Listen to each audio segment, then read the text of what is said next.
Hola, buenas tardes. Mi nombre es Michelle.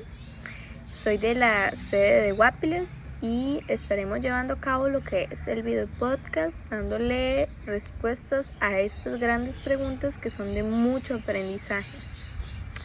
Con respecto a la pregunta 1, después de entrevistar a una docente y a una madre de familia, me quedó claro que la comunicación no es solo hablar, sino es hacer gestos, mirar, escuchar, reír. Es una forma de expresar lo que sentimos y pensamos de los demás.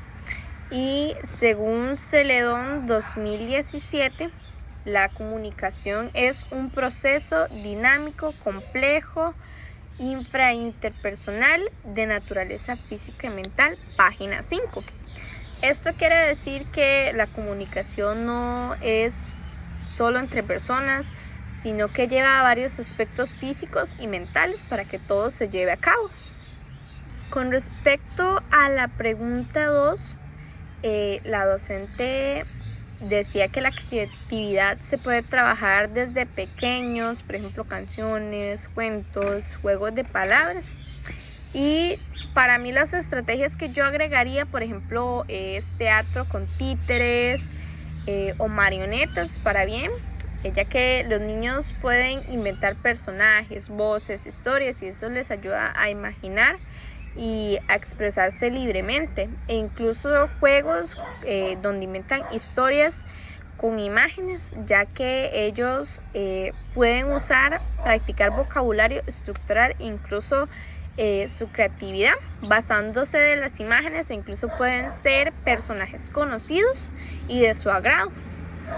Con respecto a la pregunta 3, además de la creatividad, hay otras características importantes y para mí están estas dos, lo que es el lenguaje social, ya que los niños aprenden a hablar, a interactuar entre ellos mismos, y según Celedón 2017, un mensaje como "te invito a mi casa", página 16, se muestra cómo los niños se expresan, por ejemplo, al jugar, al cantar, a conversar con sus amiguitos y estar con otras personas. La otra sería lenguaje. El lenguaje es gradual y es que no todos los niños hablan al mismo tiempo ni al mismo ritmo, ya que sabemos que cada uno va paso a paso. Y según Celedón 2017, la comunicación completa es difícil de conseguir, página 16. Eso significa que no se puede conseguir de inmediato una comunicación perfecta, sino que ellos empiezan con sonidos, incluso con palabras, después frases, y poco a poco van expresando lo que ellos sienten. Con respecto a la pregunta 4, tanto como la madre coincidieron en varios puntos, por ejemplo, el amor, el ambiente seguro, el hablarles desde pequeños, leerles, jugar con ellos.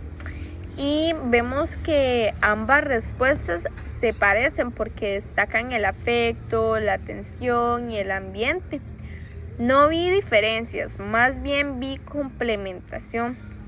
Y yo creo que el factor más importante es el acompañamiento constante, porque cuando hay tiempo, cariño y comunicación diaria, el lenguaje del niño se va a ver mucho mejor desarrollado.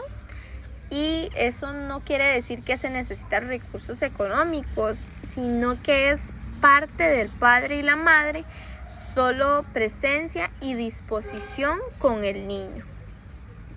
Con respecto a la pregunta 5, los 4 componentes del lenguaje que menciona Celedón en la unidad didáctica, se menciona que el lenguaje tiene 4 componentes principales.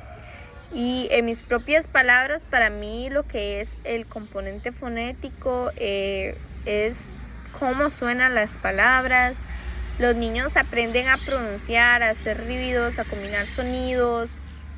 El semántico es el significado, de cuando los niños entienden y usan esas palabras para saber lo que quieren y piensan.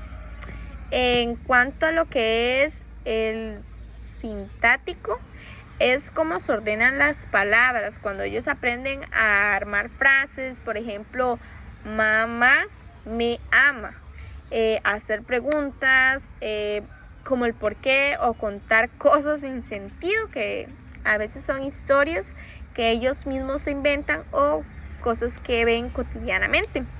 Está el pragmático, es como usamos el lenguaje en situaciones, por ejemplo, para decir hola, pedir ayuda, expresar emociones, algo tan sencillo que se califican diferentes situaciones y que son muy comunes dado los niños. Bueno, con respecto a la pregunta 6, mis recomendaciones para los docentes es conversar con los niños todos los días, respetando su ritmo y dándoles tiempo para hablar, ya que sabemos que cada uno de los niños son distintos y cada uno de ellos llevan un ritmo que no se puede comparar, sin embargo, se puede complementar con otras cosas. La segunda sería usar canciones, cuentos, juegos en clase que les ayuden a expresar ideas y a conocer palabras nuevas. Por ejemplo, podemos valernos mucho de lo que son cuentos que les llamen la atención, ya que sabemos que algo colorido, algo llamativo, es algo que a los niños les llama la atención y algo de su gusto con mucha más facilidad. En cuanto a las familias o a las personas cuidadoras, algo que les ayuda mucho es leer cuentos desde pequeños, porque aunque ellos no hablen todavía, sin embargo les ayuda a comprender o por así decirlo, enriquecer ese vocabulario, y ya de más grande les va a permitir expresarse de una mejor manera. La segunda sería, por ejemplo, escuchar lo que el niño quiere decir, aunque sea con gestos, y responder con cariño y atención, porque mucho de lo que influye en nosotros, tanto como docentes como padres, principalmente como padres, la manera en que uno le responde a los niños es fundamental, porque ellos ven los gestos de uno, ya puede saber si está enojado, si está feliz, de la manera en la que uno responde, prestarles atención. Aunque muchas veces no se le entienden entre esos balbuceos, tratar de uno de adivinar qué es lo que dicen y cómo tratan de expresarse. Y bueno, un resumen, para mí esta entrevista me permitió ver la teoría, se vive en práctica, básicamente que lo que nosotros estamos aprendiendo se vive en el aula, se vive en la familia, y vemos que si se ponen en práctica es algo de suma ayuda, ya que los niños tienden a tener un mejor desarrollo. El lenguaje nace desde el amor, el juego, la compañía, y vemos que tanto las familias como los docentes deben de trabajar de la mano. Se sabe que son un equipo y es algo muy bonito y necesario cuando el docente le ayuda y la madre fortalece ese conocimiento del niño, sabiendo que el beneficio es de un mayor aprendizaje para los infantes.